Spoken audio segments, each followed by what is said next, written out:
अपारा, आओ, अपारा।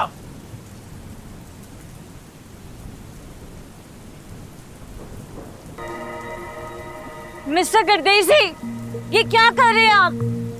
इधर आ जाएं, बीमार हो जाएंगे।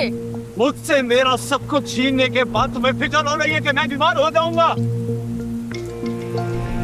मैं जो हमदर्दी लेने नहीं, इंसाफ लेने आया हूँ। बीमारी ये नहीं देखती कि कौन कितना लुट चुके और कौन कितना बर्बाद है, बस आ जाती है।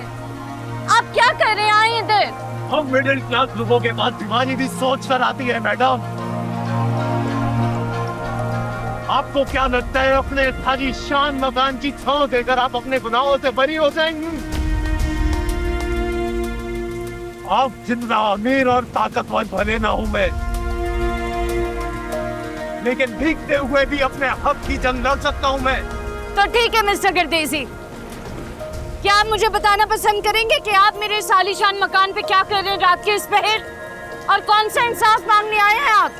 क्यों चिल्ला रहे हैं इतना? हाँ, मैं चीखूंगा क्योंकि तुमने मेरा सब कुछ मुझसे छीन लिया है। हानिया जिसके साथ मुझे अपनी जिंदगी गुजारनी थी, मुझसे अलग कर दिया तुमने उसे। अरे वो मेरे दुख सुख की साथी थी। इतनी सी बात समझ नहीं आई तुम्हें? जिसके पास इतना आलीशान घर हो, वो आपसे कुछ छीनना चाहेगा?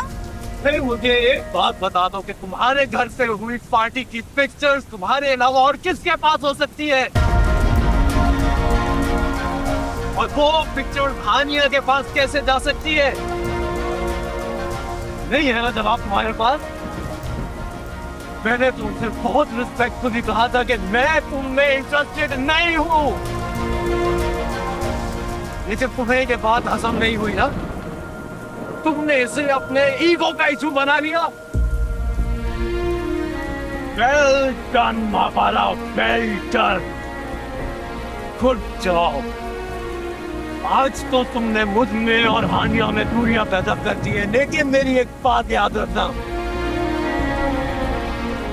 इस बारिश को गवाह बनाकर आज मैं भी तुमसे एक वादा करता हूँ। मैं तुम्हारे और तुम्हारे खून के बीच ऐसी दूरियां पैदा कर दूंगा कि तुम याद रखोगी जिसका तुम तसव्वुर भी नहीं कर सकती। और हाँ, रही बात हानिया जी, तो उससे तो मैं हासिल करके रहूंगा। ये अनंत गर्देसी का वादा है तुमसे। मेरा सुकून जिंदगी भर मुझसे दूर रहा है, तुम क्या मुझे नुकसान पहुंचाओगे?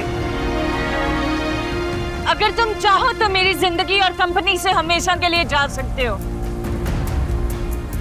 लेकिन एक बात याद रखना, तुम्हें पाने के लिए मैं हर हद पार कर सकती थी, लेकिन किसी तीसरे का दिल नहीं दुखा सकती। इसीलिए मैं तुम्हें बता रही हूँ, मैंने तुम्हारी हानिया से कुछ नहीं कहा। नहीं आने वाला तुम्हारी इन झूठी बातों में मैं। और अब तुम मेरी एक बात याद रखना, ना ही मैं तुम्हारी जिंदगी से कहीं जाऊंगा और ना ही तुम्हारी कंपनी से। यहीं रहकर तुम्हारी आंखों के सामने हानिया को अपनी दुल्हन बना के दिखाऊंगा।